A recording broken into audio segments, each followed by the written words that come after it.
The first story I wanted to talk about is about a guy named Rick Scarborough. Now, I talked about this guy forever ago on my podcast. Maybe last year, maybe the year before, I don't remember. But the reason I was talking about him was because he came out and said some pretty hateful stuff about Christmas and Santa. Actually, it says here late December 2020 is when this clip came out that he made. So yeah, I covered him last year, I guess. Talking shit about Santa is absolutely grotesque and unacceptable, so I have to criticize him for that. So I figured we'd give this a listen so I could reintroduce you to this guy, because he's had some other horrific things to say fairly recently. And it being around Christmas time, it seems like a good time to revisit it anyway. So give this clip a listen. Came out late December 2020. Some interesting facts about Santa to consider.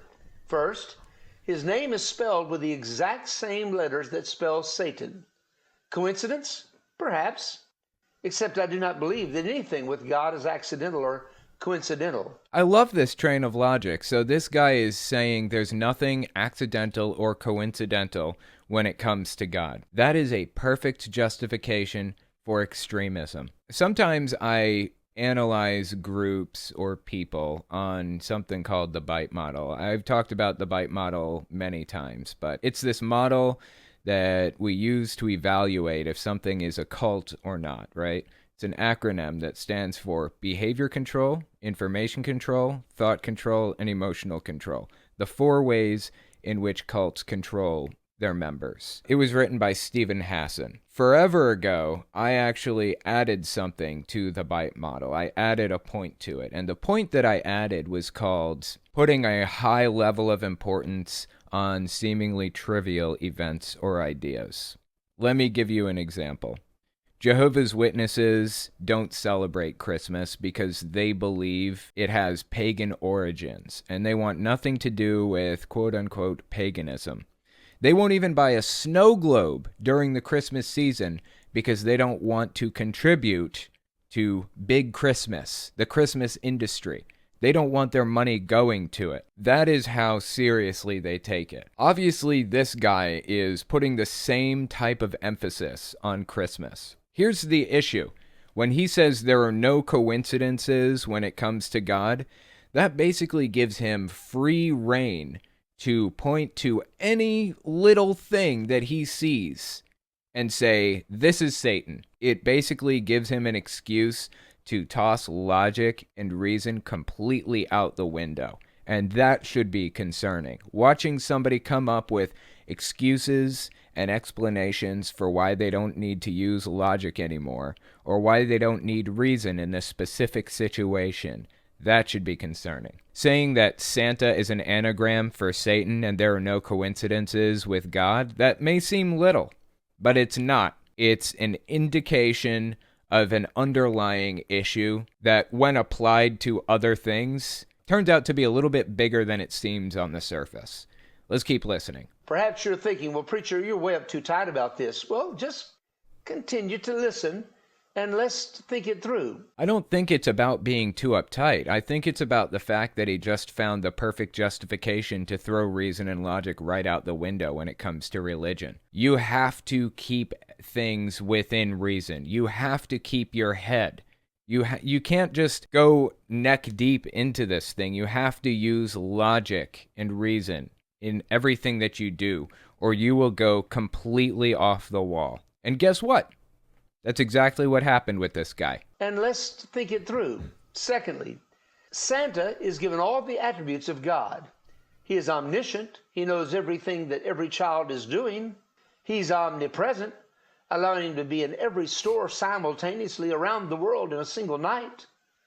And he's omnipotent. There's no toy that he cannot create and provide out of thin air if he decides the child is worthy of it. It's just a fun little childhood story. Nothing more. It's fantasy.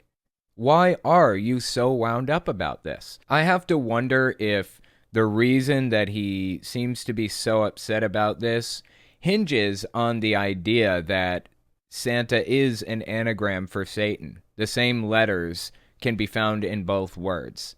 I'm wondering if that's like the linchpin to this whole idea that got him started down this road, and he started picking out everything, every little item that he saw that could point to Santa actually being Satan. I'm wondering if that's how this guy's thought process went. The only problem with this is it's all a lie. And that allows for a transition to the most indicting part of the Santa myth. The entire case for Santa is built upon a works foundation. He's keeping a list of who's naughty and nice, and he checks it twice. And only if a child is truly deserving according to their works do they merit the gift or gifts they requested, teaching a works system. This is antithetical to the gospel narrative. I love it when people basically read lyrics verbatim in a monotone voice. That is endlessly entertaining. He has a list, and he checks it twice. Yeah, I find that really fascinating, what he was saying there. It's a works-based system. I guess that's in conflict with his belief system that salvation can be achieved by grace and grace alone. I think that's what the Bible says about it. But here's the interesting thing about the Bible. If you have a pre-existing idea or belief, you can justify it with a Bible verse. The Bible is full of contradictions from beginning to end. If you want the Bible to say something, you can find a justification for it. It's a gigantic book, a collection of 66, in fact, written across thousands of years by dozens of authors, and it doesn't make any moral declarations that aren't reversed a chapter later. The authors that supposedly wrote it, first of all, we don't even know who they were. People claim Moses wrote the first 5 books of the Bible, but the first 5 books of the Bible detail Moses' death, so he couldn't have been the one to write it. And aside from that fact, there is no evidence that Moses was even a real person. This isn't like a mythicist type of, oh, we don't know if Jesus was real or not kind of thing. This is like Moses played a massive role in history, so we should see evidence that the guy was there. And there is none. I mean, he was supposed to be close to the king, right? He was supposed to be close to the Pharaoh of Egypt. He was supposed to be close to the royal family. There were giant events that took place. Tons of chariots lost to the parting of the Red Sea and everything else. We should see something. And there is nothing for Moses. Thus, I say Moses wasn't even a real person. So the fact is, the Bible is nonsense. There is no reason to trust what it says, and if you come up with a moral imperative like this guy right here, that faith is enough to get you out through Armageddon, not works, if you come up with some hard belief about the Bible like that, it's pretty easy to contradict, honestly.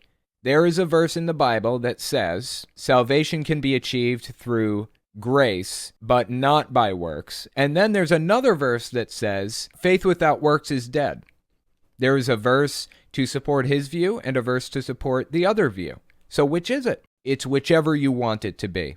It's whichever you believe it to be. The Bible is impossible to not cherry pick. And that's what we're watching right here. This guy is cherry picking a verse that is literally impossible to not cherry pick. That's not where the craziness ends with this guy. Late October 2021, he released another video. I'm not sure exactly where he is or who he's talking to. I think he's talking to a PTA meeting at a local school. You'll see why I think that in a minute.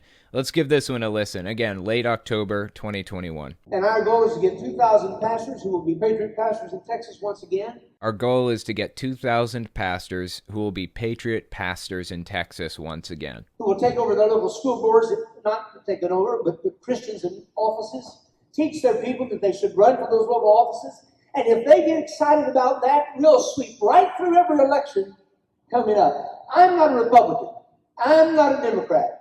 I'm a Christocrat. So this guy is basically telling us he wants pastors to run in school board elections. In my opinion, it seems like the school board election is kind of the lowest election on the totem pole, right? Like, it's one of the lowest occupations that you really have to run for in an election. But it is extremely influential and important. And they know that. Basically, every elected position is extremely influential and important. So Republicans, or Christocrats as he calls himself, have been doing their best to fill every empty slot in every single election in the entire country. That should be concerning to us. And I'll show you why in a minute. You think you've heard some weird ideas from this guy so far? Just wait. I'm a follower of Jesus. But with God's help, we're going to try to shake Texas up and move her back to bright red as people vote pro-life, pro-family, and get this crap out of our schools. They are desperately trying to control the country, and they have the enthusiasm and the zeal and the extremism that it takes to never, ever stop. If you are capable of running for office, do it. You need to do it. Find a slot that you can fill in local office positions, in local elections, and fill it. If there isn't an election post, an elected job that you could do, then find a spot on an election board or as an election worker or something. You absolutely have to. We need more people getting involved in this, because if you don't, this guy is going to fill in for you. Seriously, get on it. Anyways, like I said, this guy's kind of strangeness doesn't end there. Check this clip out. This is from 2015. Give this a listen. The AIDS epidemic was still being called GRIDS in 1992, and I had been researching that new epidemic. Before we continue on, I just want to make note of something here. I found out exactly what he was talking about with this GRIDS thing. What the fuck is GRIDS, right? It's not GRIDS, it is GRID. That's what it actually is. GRID stood for Gay-Related Immune Disorder. That's what it stood for. The scientists who discovered it and were originally studying it named it that because it came in affecting the LGBTQ community. Eventually, they renamed it to HIV/AIDS once they actually understood it more fully. It wasn't even that long before they renamed it, but hate preachers like Rick Scarborough, for example, this guy right here, he decided to continue to call it GRID because he wanted to drive home the point that it's a gay disease, quote unquote. He wanted to make sure that nobody ever forgot that, especially in this scene. What he's trying to do is blame it on a godless world, blame it on sinners. Let's keep listening. Because I believed, as I do today, and rest assured, if I'm being monitored, as I often am when I speak, this is the only thing they'll carry on the website, People for the American Way, from this speech. People for the American Way is basically the old version of Right Wing Watch. So he's talking about Right Wing Watch here pretty much. And he was correct. Why would Right Wing Watch start posting clips of a pastor just talking about Jesus? Why do they give a shit? Their whole goal, as well as my goal, is to document the decline of America into right-wing, extremist, religious fascism, pretty much. This channel that I run is all about the melding of church and state, trying to keep track of it and document it and talk about why it's bad, why it's undesirable. Why the fuck would anybody want to document you just talking about Jesus? Nobody gives a shit if you talk about Jesus. What we give a shit about is you getting involved in politics. That's why we even do what we do, myself and Right Wing Watch and others that cover this stuff. What a ridiculous thing to say in the first place. Let's keep listening. I believe that GRIDS was God's judgment on a sinful generation. I mean, I don't apologize for that. Is it an unforgivable sin? Of course not. In fact, I believe God would probably give us the cure for AIDS today if we put our foot down and said, we no longer tolerate this. We're not going to fund it with health care. We're going to hold you accountable. Wait, why would we need a cure for it if we, quote unquote, put our foot down and stopped funding it with health care? He's essentially saying we want to send people into the woods to just die and be done with it, right? Why would anybody need a cure for it if we're not going to treat it anyways? What a terrible, horrific thing to believe. And the fact that he believes it so fervently is truly terrifying. The fact that there are people out there today, I mean, this is 2015, that's not that long ago. People out there today who really believe this shit, who have such a superiority complex that they think this is the best way to do it. These people don't deserve to live. That's how he feels. He feels these people don't deserve to live, so we should stop funding it, stop helping them, cut off their health care, and just let them wander off into the woods and die. Back in the medieval era when the Catholic Church ran things, that was originally the idea behind excommunication. You do something the church doesn't like, guess what? You can't buy groceries, can't buy food from your neighbor, you can't go into town, you can't take your kid to a classroom, you can't do shit because you've been excommunicated. Now nobody will talk to you, nobody will rent to you, nobody will sell anything to you. You get to wander into the woods and die alone. That was the idea behind excommunication. And I get the idea that's how this guy feels about the LGBT community. He wants that to take place. That's kind of the goal. I mean, that's what I'm reading from him here. That's what it seems like he's saying.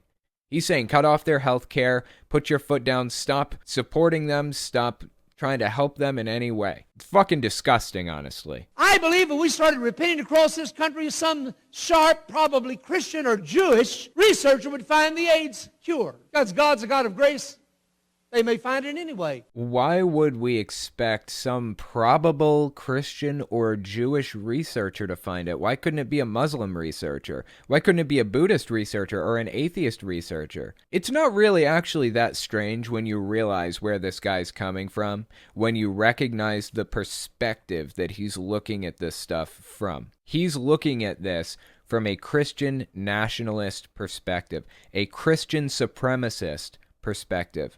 He believes he is superior inherently to every other religious group or minority of any sort because he is a Christian. You can go pretty far with Christian supremacy too, or Christian nationalism. The idea is that the U.S. should be controlled and inhabited entirely by Christians. If you aren't a Christian, you don't belong here. And it gets progressively more extreme depending on how deep the rabbit hole you go. There are some Christian nationalists who believe they just want to convert everybody to Christianity in an ideal world and fill government seats with Christians and only Christians. Then there are some who believe that we should deport anybody who's not a Christian, send them to another country.